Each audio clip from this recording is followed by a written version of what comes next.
India गठबंधन ने मोदी का गर्दा उड़ा दिया। यह बात कहें कि इंडिया गठबंधन ने मोदी का गर्दा उड़ा दिया। 5 राज्यों में मोदी की नींद उड़ी। अब इन 5 राज्यों का जो बात हो रहा है, असम के अंदर प्रियंका गांधी हावी हो चुकी है भारतीय जनता पार्टी पर। हेमंत बिस्व शर्मा जो भारतीय जनता पार्टी के सीएम है, वह भागते फिर रहे। अपनी सीट उन्होंने छोड़ दी, दूसरी सीट पर भाग गए। केरल के अंदर राहुल गांधी ने नरेंद्र मोदी और केरल के सीएम विजयानंद के रिश्ते का पर्दाफाश कर दिया, और जो हवा केरल में दिखाई दे रही है वही हवा असम में दिखाई दे रही है। असम भी अगर भाजपा के हाथ से निकल गया और केरल में विजयन की सरकार नहीं आई तो नरेंद्र मोदी के लिए बहुत दिक्कत हो जाएगी। और यह 2 स्टेट है जहां कांग्रेस आ सकती है। मैं अभी भी क्वेश्चन मार्क दे रहा हूं कि आ सकती है, इसलिए क्योंकि ईमानदारी से हुआ तो ही आ पाएगी, बेईमानी से नहीं आ पाएगी, और बेईमानी में भाजपा का कोई तोड़ नहीं है। अब ऐसे में जो जनता का झुकाव है वह कांग्रेस की तरफ असम और केरल में है। तमिलनाडु के अंदर कांग्रेस और डीएमके स्टालिन की पार्टी मिल के साथ चुनाव लड़ रही है। वहां भारतीय जनता पार्टी के अंदर ही टकराव है, और भारतीय जनता पार्टी का अस्तित्व वहां पर 0.50% वोट प्रतिशत का है। केरल में भी कोई अस्तित्व नहीं है, बहुत कम है, लेकिन अपने वोट बैंक को बढ़ाने के लिए तो केरल में भी भारतीय जनता पार्टी मुश्किल में है।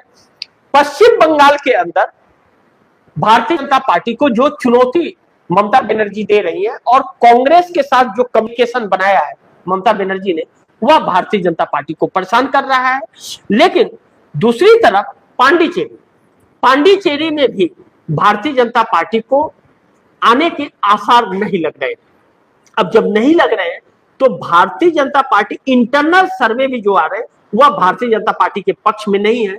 इतना कुछ होने के बाद भी ऐसे में चुनाव आयोग ने 30,000 वोटर के नाम बढ़ा दिए हैं पश्चिम बंगाल में, जिसको लेकर के ममता बनर्जी के भतीजे अभिषेक बनर्जी ने खुलासा किया, और खुलासे में यह कहा कि भारतीय जनता पार्टी ने यह 30,000 और फर्जी वोट जोड़ दिए, जिसमें माहिर है।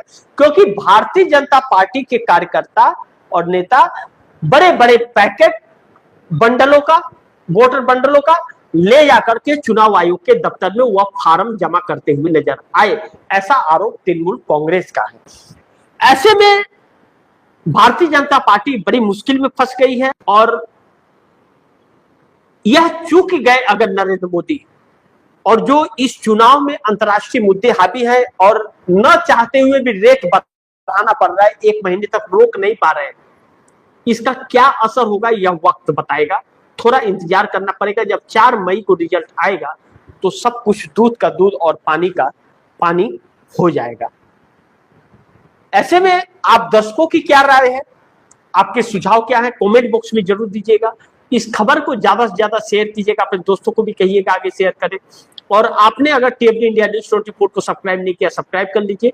अपने दोस्तों को भी कहिएगा टीएफडी इंडिया न्यूज़ 24 को सब्सक्राइब करें। मिलते हैं अगली खबर के साथ, तब तक के लिए नमस्कार।